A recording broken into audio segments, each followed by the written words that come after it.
Hello everyone, আসসালামু আলাইকুম। কেমন আছেন সবাই? আমরা তো সবাই পুরনো মশারি ফেলেই দিই অথবা কাউকে দিয়ে দিই।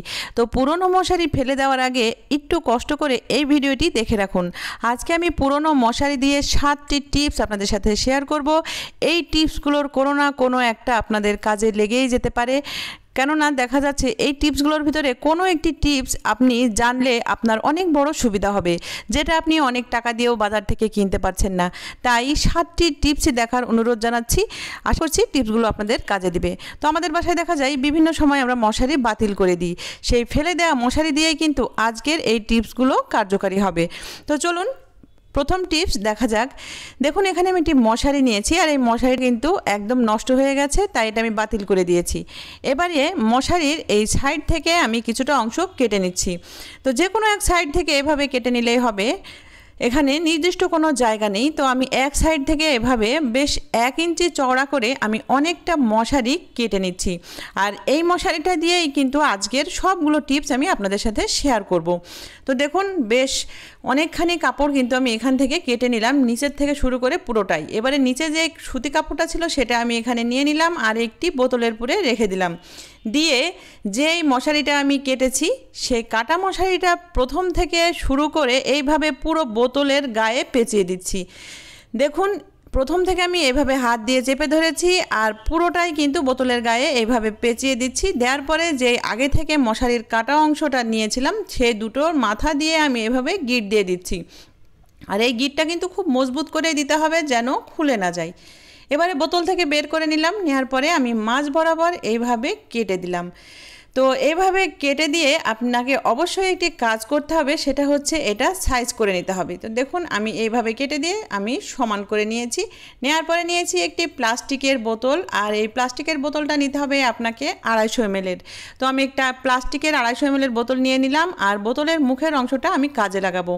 এবারে এই যে এখানে কর্কটা দেখতে পাচ্ছেন, কর্কটা আমি মাঝখানটা ছিদ্র করে নিব। আপনারা চাইলে কোনো কেচি গরম করে মাথা দিয়েও ছিদ্র করে নিতে পারেন, এভাবে ব্লেডের মাথা দিয়েও ছিদ্র করে নিতে পারেন। তো আমি ছিদ্র করে নিয়েছি। নেওয়ার পরে এই কাটা বোতলের ভেতর দিয়ে এই সুতাটা বা এই দড়িটা আমি এর ভিতরে পরিয়ে দিলাম আর বোতলে যেই কর্কটা কেটেছিলাম তার ভেতর দিয়ে আমি এই সুতাটা পরিয়ে দিচ্ছি। এবারে যেটা করব, এখানে মোটা করে গিঁট দিয়ে দিব যেন এর ভেতর থেকে এই সুতাটা বা দড়িটা বের হয়ে না যায়। এবারে এর মাথায় আরও একটি গিঁট দিয়ে নিচ্ছি। গিঁট দিয়ে নেওয়ার পরে আমি অবশিষ্ট অংশটা কেটে দিচ্ছি। এবারে এর আশেপাশেও আমি কেটে দিচ্ছি যেন এটা সুন্দর একটা সাইজ হয় বা শেপে চলে আসে। তো আমি এক্সট্রা অংশগুলো এভাবে কেটে দিলাম। বন্ধুরা, এটা কি তৈরি হলো জানলে অবাক হয়ে যাবেন। গৃহিণীদের জন্য সব থেকে উপকারী জিনিস তৈরি হয়েছে। আমরা যতই সংসারে কাজ করি না কেন, আমাদের হাতটা যদি সুন্দর না থাকে, বাইরে গেলে দেখবেন এই হাত বের করতেই কেমন লাগে। সংসারের কিছু কিছু কাজ আছে, করতে গেলে হাত নষ্ট হয়ে যায়, পাশাপাশি ঘেন্নাও লাগে। যেমন বেসিন পরিষ্কার করতে গেলে কিন্তু ঘেন্না লাগে। এই বেসিন তো খুব নোংরা একটি জায়গা, আপনি এটি দিয়ে খুব সহজে বেসিন পরিষ্কার করতে পারবেন। শুধু বেসিন পরিষ্কার করতে গেলেই যে এটা ব্যবহার করতে হবে তা নয়। বেসিনে যখন আপনি হারপিক দেবেন, হারপিক কিন্তু সরাসরি হাতে লাগানো ঠিক না। আপনি এটি দিয়ে পরিষ্কার করলে আপনার হাতে কিন্তু এতটুকু হারপিক লাগবে না। আর নর্মালি যখন বেসিনটা আপনি একটু ডিটারজেন্ট পাউডার দিয়ে পরিষ্কার করবেন তখনও কিন্তু এটা কাজে দিবে। এটা কাজ করার পর এইভাবে ঝুলিয়ে রেখে দিবেন, তাহলে দেখবেন এক্সট্রা পানিটা ঝরে যাবে। পরবর্তী দিন আপনি এটা দিয়ে আবারও এই সকল কাজ করতে পারবেন। তাছাড়া আমাদের কিচেনে যেই সিঙ্কটা থাকে, সিঙ্কের নিচে যে হাউসটা থাকে, সেটাও কিন্তু পরিষ্কার করতে খুবই খারাপ লাগে। এটা সরাসরি হাত দিয়ে পরিষ্কার করা যায় না। তো আপনি এটি দিয়ে খুব সহজে পরিষ্কার করার পরে এটা ট্যাপের সাথে ঝুলিয়ে রেখে দেবেন, দেখবেন পানিটাও যেমন ঝরে যাবে, আপনি এটা দিয়ে পরবর্তী দিন সহজে কাজও করতে পারবেন। এবারে চলে যাচ্ছি পরবর্তী টিপসে। দেখুন, এখানে আমি এই মশারির মাথা থেকে কিছুটা অংশ কেটে নিচ্ছি। মাথায় যে দড়ি মতো থাকে সেটা আমি কেটে ফেলে দিলাম। দেওয়ার পরে এখান থেকে আমি মশারির কিছুটা অংশ কেটে নিচ্ছি। খুব বেশি কাটার প্রয়োজন পড়বে না, আমি আন্দাজ মতো এই পরিমাণ কেটে নিলাম, আপনারাও ঠিক এই পরিমাণ কেটে নেবেন। এবারে আমি এর ভেতরে দিয়ে দিচ্ছি একটি গেঞ্জি কাপড়। গেঞ্জি কাপড়টা যেন কাভার হয় সেই পরিমাণ আপনারা আন্দাজ করে কেটে নেবেন। তো এবারে 4-5টা আমি এইভাবে মুড়িয়ে দিলাম। তো কোনো রকম গেঞ্জি যেন বাইরে বের হয়ে না আসে সেটা খেয়াল রাখতে হবে। তো আমি এইভাবে 4-5টা মুড়িয়ে দেওয়ার পরে একটি সুই সুতা দিয়ে 4-5টা সেলাই করে দিচ্ছি। আপনারা যদি পারেন মেশিন দিয়েও সেলাই করে নিতে পারেন। তো পুরো জায়গাটা আমি সেলাই করা দেখালাম না, তাহলে ভিডিওটা বড় হয়ে যাবে। এটা দিয়ে কি করবেন, এটা দিয়ে আপনাদের ঘর মুছবেন, দেখবেন সব থেকে দামি মবের থেকে খুব সুন্দর ঘর মোছা হবে। এতটাই উপকারী, ঘরে যত নোংরা থাকবে সব কিন্তু টেনে নিবে এই মশারির কাপড়ের কারণে, আর এর ভিতরে যে গেঞ্জি কাপড়টা দেওয়া আছে তার কারণে পানিও চুষে নিবে। খুবই দামি কাজ হবে, ট্রাই করে দেখতে পারেন। এবারে আমি আবারও চলে এসেছি সেই মশারির কাছে। মশারি থেকে কিছুটা অংশ আমি কেটে নিলাম, ঠিক এইভাবে চওড়ায় 1 হাত মতো আর আড়াই 1 হাত মতো কেটে নেওয়ার পরে আমি যেটা করব, দেখুন এখানে আমি ডবল করে কেটে নিয়েছি, আপনাদের বোঝার সুবিধার্থে এটা আমি দেখিয়ে দিলাম। এবারে আমি এক্সট্রা কাপড় এই মাথায় লাগিয়ে দিব, ঠিক মশারির এই মাথায় এক্সট্রা কাপড় লাগিয়ে দিতে হবে। যেহেতু নিচের দিকে কাপড় আছে আর মাথার দিকে আরও একটি কাপড় এইভাবে লাগিয়ে দিলাম। আপনারা চাইলে হাত দিয়েও লাগিয়ে দিতে পারেন বা সেলাই মেশিন দিয়েও লাগিয়ে দিতে পারেন। তো আমি অলরেডি এটা সেলাই মেশিন দিয়ে লাগিয়ে দিয়েছি, আর সালোয়ারের যেমন বন হয় সেরকম একটি বনও আমি এর ভিতর দিয়ে পরিয়ে দিচ্ছি। যেহেতু আমি এটা ডাবল করে লাগিয়েছিলাম তাই বন পরানোর মতো জায়গা রয়ে গেছে, তো আমি এভাবে বনটা পরিয়ে দিলাম। বন্ধুরা এটা কি তৈরি হলো দেখুন, আমাদের বাসায় যে রসুন পেঁয়াজগুলো আমরা রাখি সেটা কিন্তু এরকম বাস্কেটে রাখলে কিন্তু থাকতে চায় না, আর আলো বাতাসে রাখলে কিন্তু ভালো থাকে। তো আপনি এইভাবে মশারির ব্যাগ তৈরি করে যদি আলো বাতাসে এটা ঝুলিয়ে রাখেন, দেখবেন দীর্ঘদিন রসুন পেঁয়াজ ভালো থাকবে, একটা রসুন পেঁয়াজও কিন্তু নষ্ট হবে না। তাছাড়া ফ্রিজে রাখার সময় এভাবে আপনারা কাঁচামরিচ রেখে দিবেন, কাঁচামরিচও কিন্তু একটা নষ্ট হবে না। আপনি মাসের পর মাস কাঁচামরিচ এইভাবে নেটের ব্যাগে রেখে খেতে পারবেন, দেখবেন একটা মরিচও নষ্ট হবে না। এটা কিন্তু খুবই উপকারী। এইভাবে আপনারা 2-3টা ব্যাগ তৈরি করে নেবেন রসুন পেঁয়াজ এবং কাঁচামরিচ রাখার জন্য, আপনাদের সংসারের অনেক দামি কাজ হয়ে যাবে। তো এবারে চলে যাচ্ছি পরবর্তী টিপসে। বন্ধুরা এখানে আমি আবারও সেই মশারির কাছে চলে এসেছি। এবারে এই মশারি থেকে মশারির কিছুটা অংশ কেটে নিব। যেহেতু মশারি অনেক বড় হয়, আমি আরেক সাইড থেকে নিচের ওই অংশটুকু কেটে নিচ্ছি, যেইখানে কাপড় রয়েছে সেই অংশটুকু কেটে এভাবে বাদ দিয়ে দিতে হবে। তো আমি এখানে প্রায় 3 হাত পরিমাণ লম্বা করে কেটে নিচ্ছি, আর এইভাবে কেটে নেওয়ার পরে ঠিক নেটের অংশটুকু আমার লাগবে। তো এখানে চওড়া বেশি করা যাবে না, আমি এখানে খুব বেশি হলে আধা হাত পরিমাণ চওড়া করছি, বা তার থেকে একটু কম হলেও চলবে। আর লম্বায় কিন্তু আমি 3 হাত নিয়েছি আন্দাজ মতো, আপনারা চাইলে এর থেকে একটু বেশিও নিতে পারেন, তাতে কোনো সমস্যা নেই।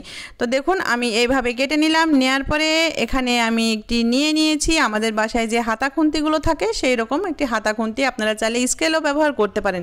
এবারে এরপরে আমি একটি মোটা সুতা দিয়ে দিলাম। সুতাটা দেওয়ার পরে ঠিক এইভাবে আমি মশারিটা ধরে এক সাইড থেকে এইভাবে পেঁচাতে থাকবো। তো আমি এইভাবে পেঁচিয়ে নিচ্ছি, আপনারা চাইলে একটা সাইড কারোর হাতে ধরতেও দিতে পারেন, সুতার একটা সাইড, বা এভাবে আপনি সাবধানেও কাজটা করতে পারেন। তো এইভাবে আমি পেঁচিয়ে দিলাম, দেখুন পুরো মশারিটা পেঁচিয়ে দিচ্ছি, আমি এতটুকু কিন্তু খালি রাখবো না। তারপরে এই সুতাটা 2 সাইড দিয়ে এইভাবে ধরে আমি খুবই শক্ত করে বেঁধে দিব, খুবই শক্ত করে বাঁধতে হবে এই যে টিপসটার ক্ষেত্রে। তো আমি এভাবে 3 থেকে 4টি গিঁট দিয়ে দিলাম, আর এই পাশে যেই অংশটা আছে সেটা আমি ব্লেড দিয়ে এভাবে কেটে দিচ্ছি। আপনারা চাইলে কেচি দিয়েও কাটতে পারেন, তো আমি এভাবে ব্লেড দিয়ে কেটে দিলাম। ব্লেড দিয়ে কাটার পরে এটা আমি সাইজ করে নিব, আর এটা কি তৈরি হলো জানলে অবাক হয়ে যাবেন। তো দেখুন আমি এখানে এক্সট্রা যেই অংশগুলো আছে সেগুলো কেটে একটু সুন্দর করে নিচ্ছি। এটা সুন্দর করে নেওয়ার পরে যেটা করতে হবে, এখানে যে সুতোটা আছে সুতোটার মাথায় আমি গিঁট দিয়ে দিব। আগেকার যে টিপসে আমি দেখিয়েছিলাম মাথায় একটা গিঁট দিয়েছিলাম, এটাও দিয়ে দিলাম। বন্ধুরা এটা কি তৈরি হলো, এটা তৈরি হলো লুফা। আমরা বাজার থেকে যে অনেকগুলো টাকা দিয়ে লুফা কিনি, আর এভাবে আপনি বাসায় তৈরি করে দেখবেন অনেক সফট লুফা আপনি ঘরেই তৈরি করে নিতে পারবেন। এটা কিন্তু খুবই আরামদায়ক হয়, বাচ্চাদের জন্য ব্যবহার উপযোগী হয়। এবারে চলে এসেছি পরবর্তী টিপসে। আমরা যখন সিঙ্কে কোনো কিছু ধুই বা কোনো শাকসবজি ধুই, দেখা যায় মাছ মাংস ধোয়ার সময় এর টুকরো অংশ কিন্তু সিঙ্কের এই ড্রেন লাইনের ভিতরে চলে যায়। এভাবে কিন্তু আস্তে আস্তে সিঙ্কটা জ্যাম হতে থাকে, তখন দেখা যায় এর ভেতরটা জ্যাম হয়ে গেলে আমাদের কিন্তু পরিষ্কার করতে হয়, সেটা পরিষ্কার করতে কিন্তু অনেকটা কষ্ট হয়। তো আপনি এখানে যদি একটু কষ্ট করেন তাহলে কিন্তু সেই কষ্টটা আপনার আর হবে না।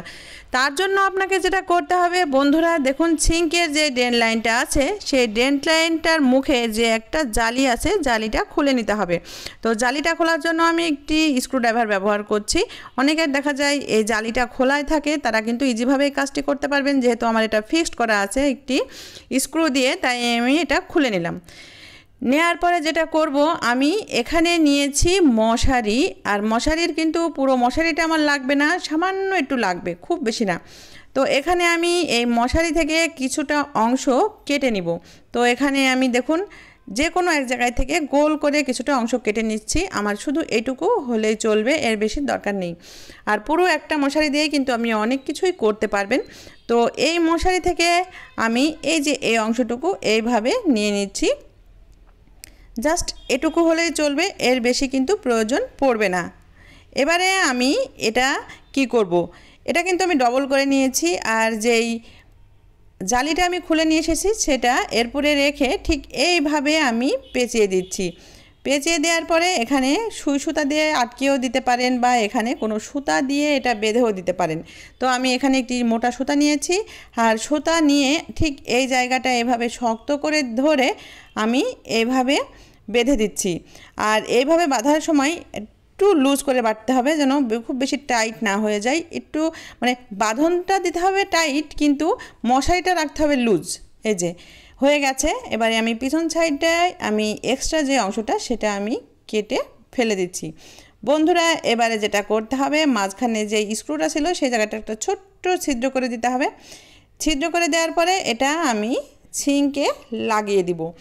এটা সিঙ্কে লাগিয়ে দিলে কি হবে বন্ধুরা, আমাদের বাসায় যে সকল মাছ মাংস ধোয়া হয় বা সবজি ধোয়া হয়, সবজির যে ময়লাগুলো সিঙ্কের ভেতর দিয়ে ড্রেন লাইনের ভেতর দিয়ে পাস করে, সেটা কিন্তু আমাদের ড্রেন লাইনকে জাম করে দেয়। অর্থাৎ সিঙ্কের ড্রেন লাইনটা জাম করে দেয়। জাম করে দিলেই কিন্তু আমাদের এই জিনিসটা পরিষ্কার করতে অনেকগুলো টাকাও খরচ করতে হয়, পরিশ্রমও হয়। তাই আপনারা খুব সহজেই কিন্তু এরকম করে মশারি দিয়ে যদি তৈরি করে নেন, আপনি যখনই এখানে ময়লা ফেলবেন, যে কোনো খাবারের টুকরো বা ময়লা এর ভিতরে কিন্তু চলে যাবে না, দেখুন এর সঙ্গে লেগে থাকবে। তখন আপনি এটা পরিষ্কার করে ফেলবেন, হয়ে যাবে। আপনাদের আর কোনো কষ্টই করতে হবে না। শুধুমাত্র একদিন কষ্ট করে রাখবেন, দেখবেন আপনাদের এটা কিন্তু দীর্ঘদিন ভালো থাকবে, কোনো রকম সমস্যাই হবে না। যখন আপনি সিঙ্কটা পরিষ্কার করবেন, শুধুমাত্র একটুখানি ডিটারজেন্ট পাউডার দিয়ে এটাও একটু পরিষ্কার করে নেবেন হাত দিয়ে, ব্যাস, আর কোনো চিন্তায় থাকলো না। দেখুন আমি পুরো ময়লাটা কিন্তু হাত দিয়ে এভাবে উঠে নিয়ে এলাম। এবারে আমি এটা ডাস্টবিনে ফেলে দিব। সেক্ষেত্রে কিন্তু ময়লার টুকরোগুলো এই সিঙ্কের ভিতরে গেল না। তো আশা করছি চলে এসেছি লাস্ট টিপসে। এখানে আমি মশারির আবারও কিছুটা অংশ কেটে নিচ্ছি, আর এবারে কিন্তু বেশ বড় করেই কাটতে হবে। তো এখানে আপনি আড়ে 1 হাত আর লম্বায় এভাবে 2 হাত করে কেটে নিতে পারেন। তো ঠিক আমি এইভাবে কেটে নিলাম। কেটে নেওয়ার পরে আমি এভাবে ভাঁজ করে নিচ্ছি। তো ভাঁজ করে নিলে দেখা যাচ্ছে এরকম মোটা টাইপের হচ্ছে। আর এটা যদি আপনি আরও ছোট করে ভাঁজ করেন তাহলে কিন্তু এইরকম ছোট একটি শেপে চলে আসছে। এবারে একটি সুই সুতা দিয়ে আমি 4-5টা সেলাই করে দিব। তো 4-5টা আপনি হাত দিয়েও সেলাই করে দিতে পারেন, চাইলে কিন্তু মেশিন দিয়েও সেলাই করে দিতে পারেন। তো আমি 4-5টা এভাবে হাত দিয়ে সেলাই করে দিচ্ছি। আর এটা কি তৈরি হলো বন্ধুরা, জানলে অবাক হয়ে যাবেন। আপনাদের সংসারের খরচ কমাতে, কাজের কষ্ট কমাতে এটা কিন্তু খুবই উপকারী হবে। তো আমি পুরোটা এভাবে সেলাই করে নেওয়ার পরে এটা দেখিয়ে দিচ্ছি কি কাজে লাগবে। আমাদের বাসায় আমরা তো প্রতিনিয়ত থালা বাসন ধুচ্ছি। প্রতিনিয়ত থালা বাসন ধুতে গেলেই দেখা যায় আমাদের প্রতিনিয়ত কষ্ট করতে হচ্ছে। সেই সাথে আমাদের কিন্তু যে ভীম লিকুইড বা ভীম বার সেটা কিন্তু বেশি খরচ হচ্ছে। তো এভাবে যদি আপনি এটা দিয়ে থালা বাসন পরিষ্কার করেন, এক্সট্রা করে আপনাদের স্ক্রচ বা স্ক্যানার লাগবে না। ঘরেই কিন্তু আপনি এইভাবে এটা তৈরি করে নিতে পারবেন। আর এটা দিয়ে আপনি যখন থালা বাসন পরিষ্কার করবেন তখন দেখা যাবে অল্প একটু ভীম লিকুইডে বা অল্প একটু ভীম বারে অনেক ফেনা হবে এবং থালা বাসনও খুব সুন্দর পরিষ্কার হবে, একেবারে চকচকে ঝকঝকে হয়ে যাবে। দেখুন আমি সামান্য একটু ভীম লিকুইড নিয়েছি আর কতটা ফেনা হচ্ছে। এভাবে কিন্তু আপনারা আপনাদের সংসারে ছোট ছোট কাজ করতে পারবেন। এবারে দেখুন আমি মশারির আরও কিছুটা অংশ কেটে নিয়েছি, তারপরে এভাবে ভাঁজ দিয়ে নিলাম। আর বেশ মোটা করেই নিতে হবে। এবারে একটি মোটা কাপড় নিয়েছি আর কাপড়ের উপরে আমি এই মশারি কাটাটা এভাবে রেখে দিচ্ছি। আর মশারি কিন্তু ভাঁজ করে অনেকটা মোটা হয়েছে, দেখতে পাচ্ছেন। এবারে একটি সুই সুতা দিয়ে আমি 4-5টা এভাবে সেলাই করে দিচ্ছি। নিচের কাপড়টা এমনভাবে নিতে হবে যেন ওপরে এইভাবে এরকম উঠে আসে। তো আমি এইভাবে 4-5টা সেলাই করছি। আপনারা চাইলে কিন্তু যে কোনো সেলাই মেশিন দিয়েও সেলাই করতে পারেন, কোনো সমস্যা নেই। তো আমি হাত দিয়ে এভাবে সেলাই করে দিচ্ছি। বন্ধুরা এটা কি তৈরি হলো জানলে অবাক হয়ে যাবেন। আপনার সংসারের খুবই প্রয়োজনীয় একটি জিনিস কিন্তু তৈরি হয়ে গেল। দেখুন আমি 4-5টা এভাবে সেলাই করে নেওয়ার পরে এটা আপনাদের দেখিয়ে দিচ্ছি কি কাজে ব্যবহার করবেন এটা। তো এইভাবে আমি 4-5টা সেলাই করে নিয়ে এটা আমি এখন রেখে দিব বেলকুনিতে। বন্ধুরা দেখা যায় আমাদের সবার বাসায় বাইরে বেলকুনি থাকে অথবা নিচতলায় যারা বসবাস করেন মেন গেটে দেখা যায় যখনই ঢুকতে যান তখন দেখা যায় প্রচুর পরিমাণে বাইরে থেকে বালি আসে। তো আপনি যখনই এটা ব্যবহার করবেন দেখবেন এই মশারির কাপড়ে পাটা মুছে আসলে বালিগুলো কিন্তু খুব সহজেই ঝেড়ে যাবে। এটা কিন্তু বাজার থেকে আপনি যতই দামি পাপোশ কেনেন না কেন এই মশারির কাপড় দিয়ে যদি এভাবে পাপোশ তৈরি করে নেন এবং বেলকনিতে রেখে দেন, বাইরে থেকে আসার পথে যে দরজাটা বাঁধে সেখানে রেখে দেন, দেখবেন ধুলোবালি আপনার ঘরে এতটুকু প্রবেশ করবে না।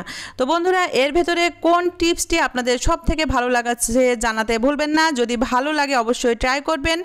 আর আমার চ্যানেলে যারা আজকে নতুন আমার চ্যানেলটি সাবস্ক্রাইব করতে একেবারেই ভুলবেন না।